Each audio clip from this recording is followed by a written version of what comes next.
Aujourd'hui, un pauvre sur 4 meurt avant l'âge de la retraite. Il est temps maintenant de regarder cette réalité en face. Et cette réalité, elle tient en un graphe tiré des données les plus récentes de l'INSEE. Sur ce graphe, vous voyez en bas l'âge et à gauche le pourcentage de survivants. La courbe rouge vous montre à chaque âge combien des 10% d'hommes les plus pauvres sont toujours en vie. La courbe verte montre la même chose mais pour les 10% d'hommes les plus riches. Ce graphe, il est méga instructif pour réfléchir aux retraites. Pourquoi ? Parce qu'il nous montre qui n'a pas survécu jusqu'à l'âge de la retraite, qui s'est tué au boulot, qui n'a pas fini le jeu. On voit qu'à 62 ans, l'âge légal actuel pour partir à la retraite, les hommes les plus riches, ils sont encore 95% à être en vie.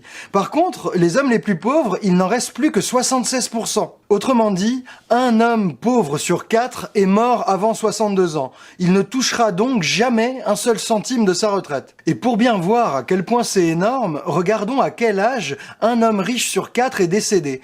Pour les plus riches, c'est pas 62 ans, c'est 80 ans. Il y a 18 ans d'écart, c'est un monde d'écart entre les deux. D'ailleurs, si vous vous demandez comment ça fonctionne chez les femmes, eh bien, comme elles vivent plus longtemps, tout est décalé, mais dites-vous qu'on a le même genre d'écart de survie entre les plus riches et les plus pauvres. Et attention, cette injustice ne concerne pas seulement les plus pauvres. Si on regarde en orange les revenus modestes, ceux qui gagnent en gros entre 900 et 1250 euros par mois, eh bien on remarque que eux, ils sont 1 sur 5 quasiment à mourir avant d'atteindre l'âge de la retraite. Je reformule. Prenez tous les hommes qui gagnent moins de 1250 euros. Ça fait 30% de la population des hommes. Eh bien parmi eux, il y en a 1 sur 5 qui ne verra jamais un seul jour de sa retraite. Il faut regarder cette réalité en face et en tirer toutes les conséquences pour nos réformes des retraites. Avec ces chiffres en tête, on comprend que faire partir tout le monde à la retraite au même âge, eh bien c'est pas du tout, mais alors pas du tout juste. Ça lèse terriblement les plus pauvres. Et en plus, dites-vous que ceux qui partent aujourd'hui le plus tard à la retraite, c'est les pauvres.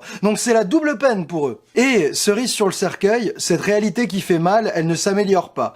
Les inégalités de survie entre riches et pauvres n'ont pas bougé depuis 50 ans. Il y avait autant d'écart entre l'espérance de vie d'un cadre et celle d'un ouvrier en 1970 qu'aujourd'hui. Il y a eu zéro progrès là-dessus. Donc, quand un éditorialiste ou un ministre avec un haut salaire dit à la télé « c'est ok de travailler après 62 ans parce que on vit plus longtemps », on le comprend, il parle depuis son vécu. Pour lui, 62 ans, c'est tranquille. Dans son entourage, tout le monde vit, tout le monde se porte bien, c'est la fête. Aujourd'hui, les chiffres viennent de sortir, c'est 79 ans pour les hommes et 85 ans pour les femmes. Donc il faut un QI de bulot pour ne pas comprendre qu'on est obligé d'augmenter la durée de cotisation. Mais pour capter ce que ça veut dire 62 ans pour les plus pauvres, eh bien que ce Gus à la télé s'imagine partir à la retraite avec un quart de ses amis au cimetière, avec un ami sur 4 qui a cotisé toute sa vie pour pas toucher un centime de ses retraites. Eh bien mets ta vie que très probablement il changera d'avis sur l'âge juste